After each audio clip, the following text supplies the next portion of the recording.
short, sorry. Hi, I'm Gita Pensa. And so, looking first at the blogs and the internet, right? That's a place where I think a lot of us get lost. We see things online all the time. How do we save those things? Do we have to go visit 1,000 websites and pull those things in? So I apologize because we have we had a little video, but it the audio won't play. So it was actually an ad for one of the popular RSS readers, but I'm just going to tell you about it instead. So what's an RSS feed? It's known as a rich site summary or really simple syndication, but that doesn't really actually matter. What you should think about it is a way for all of the websites that you are particularly interested in or the blogs that you're interested in, instead of having to go visit every single one of them periodically and find out what's new, or wait for those to subscribe to those sites and have them email you when they have something new and clutter up your inbox. There is a way that you can tap into their RSS feed and have those things pushed to you in one single place. And so an RSS reader is something that gathers a whole bunch of RSS feeds from all of the things that you're interested in on the internet and puts them into one place that you can browse on a regular or a semi-regular basis, and then choose what you want to store from those things. So this is our pushing process and our filtering process, and then you can decide what you're going to store thereafter.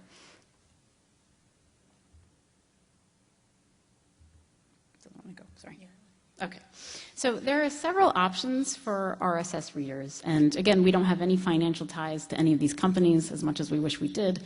So we're going to tell you about the ones that we have the most experience with and we like to use.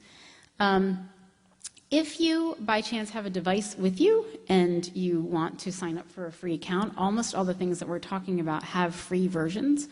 You can delete the account afterwards if you don't want to try it. But Feedly is just, you go to feedly.com and you just basically, like you sign up for any other site if you want to do this in real time. Because what we're going to do now is just a little screencast. And if I can get it to play, that'd be good. There we go. So we're gonna do Feedly. We're gonna go basically on a minute-by-minute basis in case you're trying to follow along with me. Thanks. Okay. So I have a Feedly bookmark at the top of my thing up there. So every day I kind of check into my Feedly if I have time at the coffee in the morning. You can see on the left-hand side there's some channels. This is actually my Feedly feed. So I have a foam channel, a med-ed channel, an educational technology channel, and of course food and news, because everything I'm interested in is just in one place here. So I'm going to show you in a second how to construct these. But you could, when you check in, look at all the things that you're interested in, or you can zoom in on a channel that you've made. So this is my foam channel. So I can scroll through, see what's coming in through all my various blogs, websites, and think, okay, maybe there's something that I'd like to save for later. Okay, this is interesting. Antibiotics for diverticulitis. No more antibiotics. That's interesting. All right, I don't have time to read this right now. So let's save it for later. So there's a little bookmark icon up here, right? And then you'll see it'll come to a special place in your feed where you can say saved for later. And these are all things that I've saved. And I can come back at another time and read through them and decide, is this something that I really want to store? So let's say that I'm finding something I want to read right now and I want to store. I can click through it. And this is something from ALEM, a med-ed series that they do. I can go through and read the whole thing. And then let's say I really like what I see here. There's two methods of saving it. The first, which is what I do, is free. You can click through to the website, and then we're going to talk a little bit more about digital storage systems, but I use something called Evernote, and their little symbol is an elephant. And so we'll come back to doing this, but I can use a little extension to clip it directly from the internet. I can tag it, I can assign it into a notebook, and then voila, when I want it later, all I have to do is search by keyword, or look in my notebook for foam or whatever. I can search by, keywords is probably the easiest way to do it, and it's going to be there. Now, as I mentioned, a lot of these sites actually have paid versions. So you see the little elephant there? There's an actual integration that you can pay for. I think it's like $5 a month. I think it's going to come up here. Yeah, the Pro is how you would do that from Feedly directly. I don't think it's worth the money. especially when you can take one extra click and just pull it off the internet with your digital storage system, which again, we're going to talk about more in a second. So let's say, there are various ways that you can format. All the gear icons is always your settings. So you can do it by title. You could do it by magazine type thing. There are ways to set it up on your phone that look a little different if you want to scroll through something while you're waiting in line and decide what to save from there. You can organize your sources, what comes into what channel. And now I'm going to show you how to make a new collection if you're starting from scratch or you want to start something new. So let's say that you're interested in pediatrics. Okay, so you're going to go, there's a way to search, a little search bar. You can discover and follow new sources you might be interested in. And so these are various things that come up in pediatrics that you might want to subscribe to in terms of their RSS feed. So let's do pediatrics, the journal pediatrics. We're going to go over here and create, it's going to be one of these things, a new pediatrics channel, okay? So now every source that we add from here, pediatrics in review, we're going to add to pediatrics, JAMA Peds, the current issue, we're going to add that to pediatrics. And you won't necessarily get full text from all of these things, you'll get the abstracts, and then you can use your full text provider, like your library, to get the full text. The most read articles of the month, let's do that. We'll populate a little channel here, and then we'll show you how you, let's do one more. Let's do maybe New England Journal. All right, so we add a little plus, it goes in, we're going to tag it to our pediatrics channel. So you see how this works. So now, when we go to our little pediatrics channel, what feeds into it is the RSS feeds for all of those various websites. So we don't have to go now to every single one of these things and pull out the things that are new. It's being pushed to us.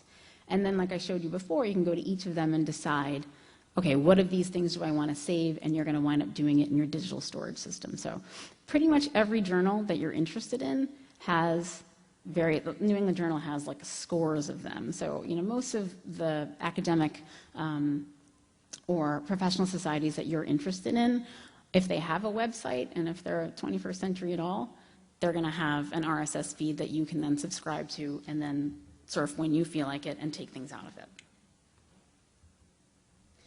So I want to show you one other trick that you can use an RSS feed to be the most hyper up-to-date person in whatever it is that you are interested in being that person for. So let's say that you have an interest in concussion. I know someone who does.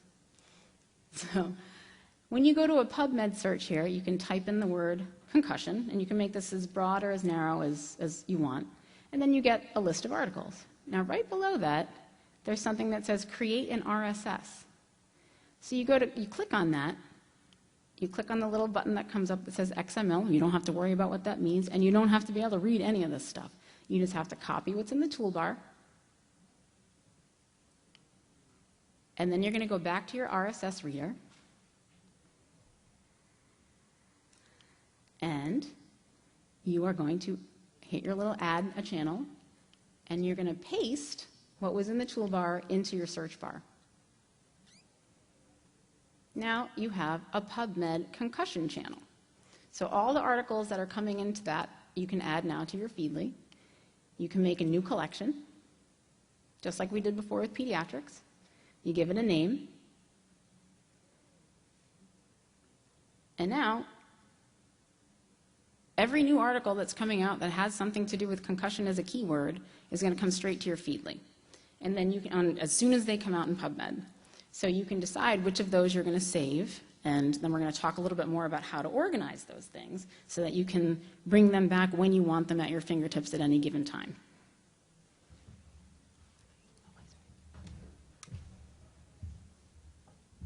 Okay, so before we move on, I see some furrowed brows out there. Is everybody okay? And I know you're not, so raise your hand. If you're not okay, raise your hand. So every single website has an RSS feed, and it doesn't matter what that stands for. Or if you have like a specific topic you're interested in, like concussion, you can just go to PubMed and have PubMed feed it to you every day. So while you're brushing your teeth or doing your morning email, I know you're not supposed to do, but whatever, or while you're eating your breakfast, you can look at all the new concussion articles or whatever that came out in the last 24 hours and scroll through them, and then whatever's interesting to you, you can save it. Do you guys get that? Do you guys see how cool that is? I mean, I'm not seeing any excitement in here at all. All right, well, it's a very dull crowd today. Maybe you're all missing your coffee. Okay, so any questions so far? So now we've got the information stream, and now we're having it sent to us. That's like awesome, right? And you can go to every journal that makes you happy, or you can just go to PubMed and have them send it to you. Okay? Is that cool? So now we're going to talk about storage, right? Because now you have it all coming to you. Now what are you going to do with all this? That's like a lot of stuff. So how do you keep it safe? You saw a hint of it on the Feedly video, but let's talk about it in a little bit more detail. So digital storage is cloud-based. It can handle all kinds of information, right? So these are the things we want in our storage tool. We want something that can handle everything. I don't want something that can just handle websites and something that can just handle my email and something that can just handle handwritten notes. I want something that can handle everything, right? Because I'm very needy like that. I want something that's super organized because I'm completely OCD and I want to be able to find it when I want to be able to find it. I want to be able to search, right? Because I'm not the most organized person, so let's say I throw something in there and I'm like, oh my God, I don't know what folder I put it in. So I want to be able to search it and find it in my little file cabinet. I want it to sync across my computer, my phone, my iPad, everything, right? Because I don't carry everything around with me. I carry one thing with me. And I want it to be able to work offline because there's never any service in Critical Care 6, right? And so you want to be able to find it when you need it. Does that make sense? All right, I can tell that you're all really engaged here. So remember the old school floppy disks and all that stuff? That stuff doesn't work for me, right? Because first of all, when people bring in a CD of their MRIs, I don't even have a CD player that I can look at the images anymore. So I need this stuff to be on the cloud, right? And so the cloud is the best place. And then I want to just refresh your memory for a minute here. Megabytes, kilobytes, gigabytes, terabytes, these are all very interesting words, and they all mean something. And so the higher up you go from megabyte to gigabyte to terabyte, and so I just want something that can hold all my information. I'm sick of running out of room on my Dropbox. I'm sick of my iPhone running out of room. I want something that can hold all my information. So there's a million ways to store information. There's Evernote, there's OneNote, there's Google Drive, there's Dropbox. So we're going to talk about Evernote because it seems to work the best for what we need it for. And we're all in the same industry, right? So we think Evernote is the way to go. It seems to work for us, so we would challenge you to give it a try and just see what you think.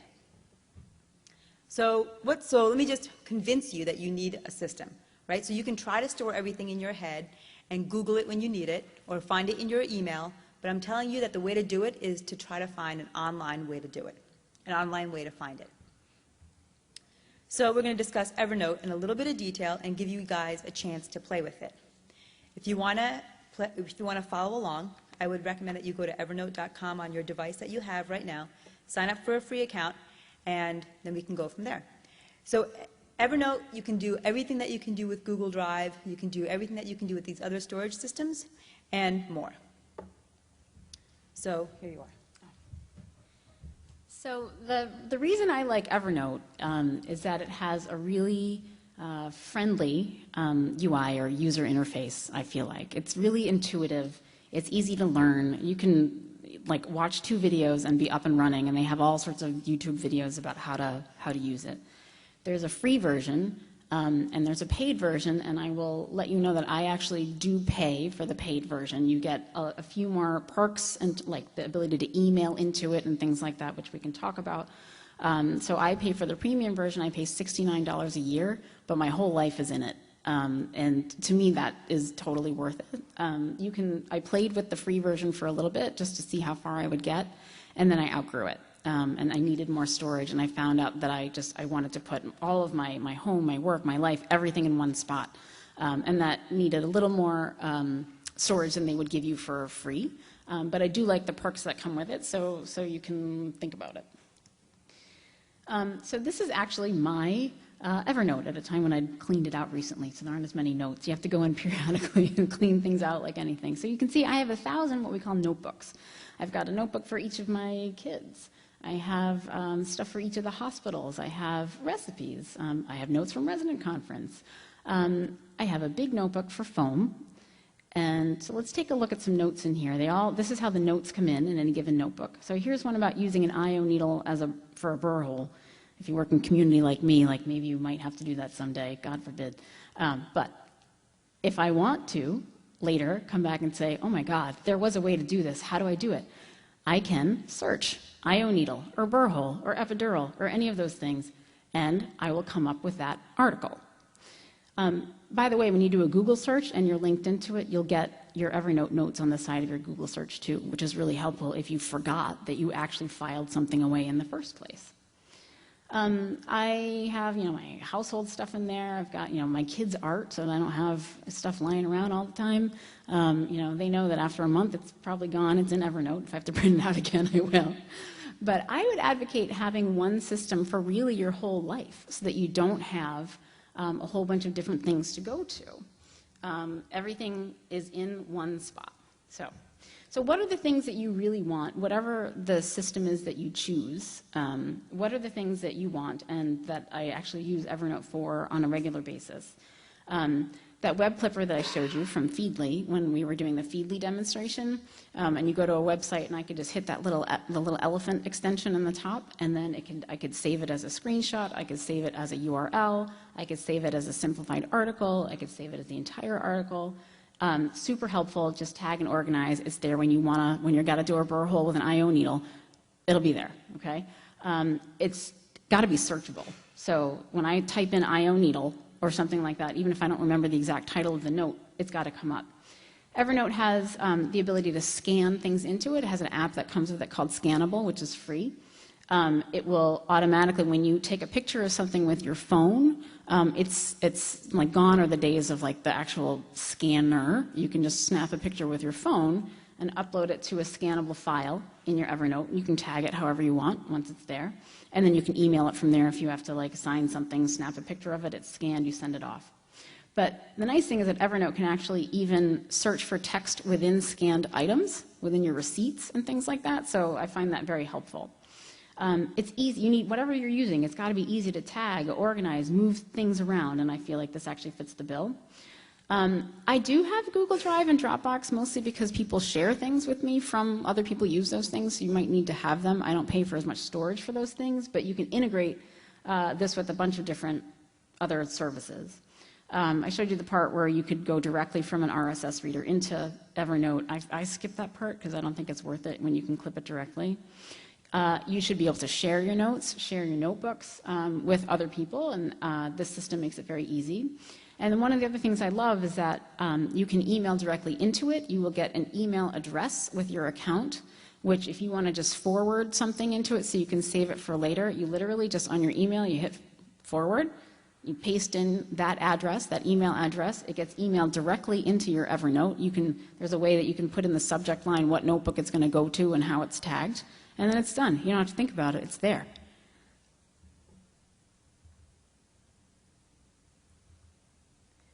So this is just the anatomy of the note, basically. You saw it when I was doing the screencast, but basically there's the list of the notes. There's the notebook toolbar and how things are sort of organized. You can make stacks of notebooks. You can edit. So you can take notes directly into Evernote. So if you had your device right now and you wanted to just type notes, you could just take notes right into here. If you're a handwritten person, you could, if you had a tablet that supported that, you could do that, but also you could take handwritten notes and then put a picture of it in there. There's a way from the app that goes on the mobile device to you just snap a picture and then it's directly there, and you just tag it and say what you want. You can do all the sort of things you would do when you normally edit. You can make your notes pretty, you can get them bold, italics, change the font, all those things, anything you really want. Higher level things you can do, I mentioned making stacks of various notebooks. You can use it to set reminders. You can make task lists with it and timestamp them. Receipts, if you're someone who, like me, used to always lose your receipts and not send them in on time and then never get reimbursed, just snap a picture when you're on the go with that little app. Email it directly from there, and then it gets cataloged into your Evernote. You can search for it by text within it. It'll integrate with other apps if you use other apps like Drafts or anything like that. You could, if you were so inclined, go entirely paperless. There are some companies where you can, one is called Shoebox. You could actually send them all your boxes of your taxes or whatever else you want, and for a fee, they will put them all into Evernote for you. So you could just, live super paperless, which I haven't made it that far, but it's pretty good.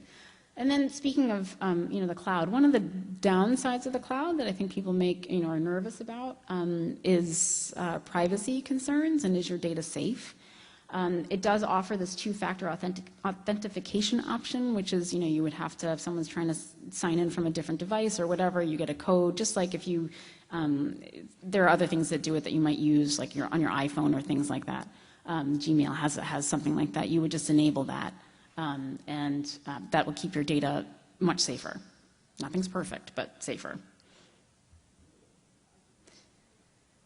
One thing that I should say, a caveat, is that what you can't do from Evernote is cite. So we've talked about this system now where you're going to filter the information, you're going to process it in some way, tag, sort, you're going to store it, and then you can retrieve it on demand because it's searchable.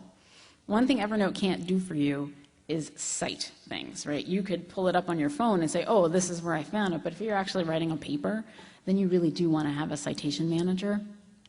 So what I do actually is keep most of the PDFs. PDFs in Evernote, by the way, just drag and drop. You just drag a PDF into a note field, and then there it is. I keep those publications in Evernote, and then I will drag and drop the things that I want into, I use Mendeley, but any of these things, because they're better for inserting citations. You can, if you're really super savvy, set up watch folder tools in Mendeley for like a Google Drive folder. I don't think you can do that for Evernote yet. There was talk about them being able to do that, but you can set up these like if-then rules to automate as much of this as possible. So a couple of suggestions, just having sort of fought with myself over time with getting myself to adopt a better system. I do recommend using just one storage system for your work and your home, which is why for me it's worth paying the $70 a year to have everything in there at once. All of the stuff coming in from my 3 various kids and all their different schools and the PTG, and stuff coming in from my 3 different hospitals or wherever, right? You want to be able to kind of just know everything is in the thing with the elephant, and then you can search it and pull it out from there. Best practice would be to set aside a time every week to say, like, here's a half an hour, 45 minutes, an hour, where I'm going to go through all these things that I've been clipping over the week, or kind of, all this information I've been accumulating, go through my RSS reader, find the things that I want to keep, and then to store them, tag them, so that I can find them later. That would be best. For me, it winds up being like maybe once a month. Periodically, just like a file cabinet or anything else, you're going to have to go in there, depending on how much storage you have. Now, if you buy like a terabyte of storage, it'll be a long time before you actually have to clean it out. But even so, like, each of my kids' things, every school year, I take out all the old notes, and then I start taking all the pictures of the new stuff that comes in. Your taxes, your financial stuff. Periodically, you're just going to have to go in there and clean house.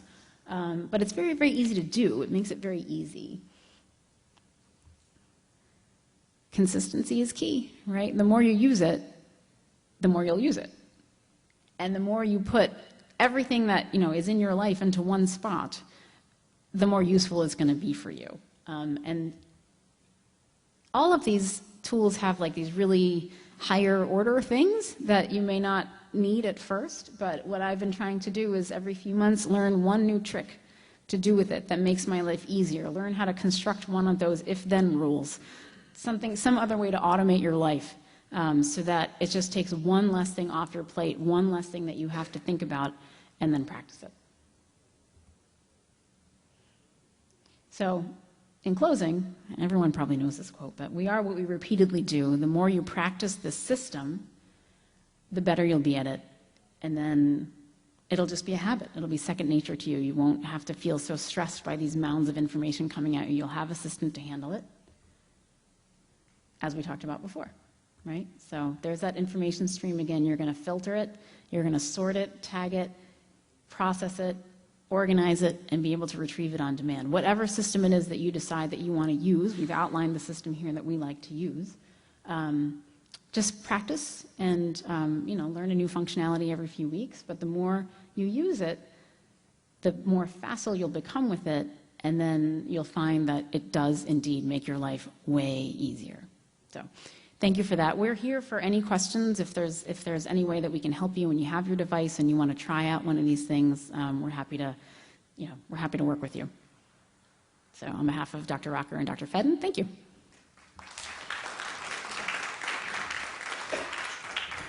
Does anybody have any questions that they'd want to just shout out? Or I don't even know what time it is. What time is it?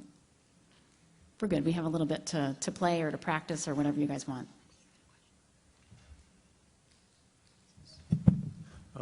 Thank you. I've arrived at some of the same places that you have. I just had a quick comment for project management, and I don't own stock in this company. I've found Asana to be helpful. So we're often doing research projects or PI projects, those types of things.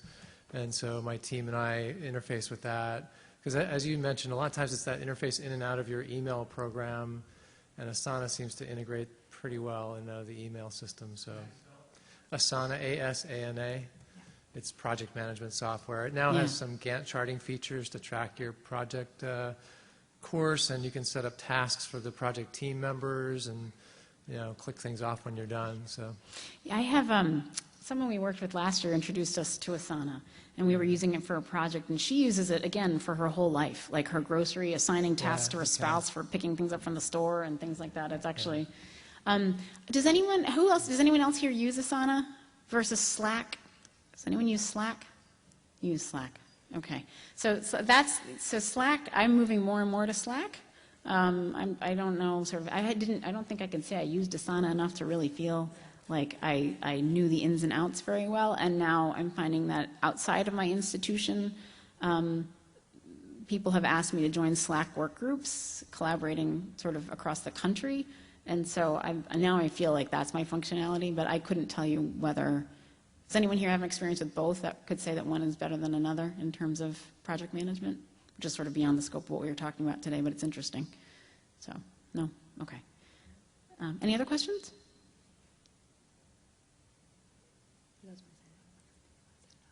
Okay. We have a little extra time if someone wants to, if you want to set up a Feedly, or if you want to go to Evernote and have one of us just sort of go over with you like how it actually works. We're gonna be here for a while, so feel free. Otherwise, if you want to come up and ask us a question in person, or we can come help you on your particular device. If you want to sign things up, we can get you started with some channels, and then make sure you walk out of here with a system. So we'll be here. Thank you.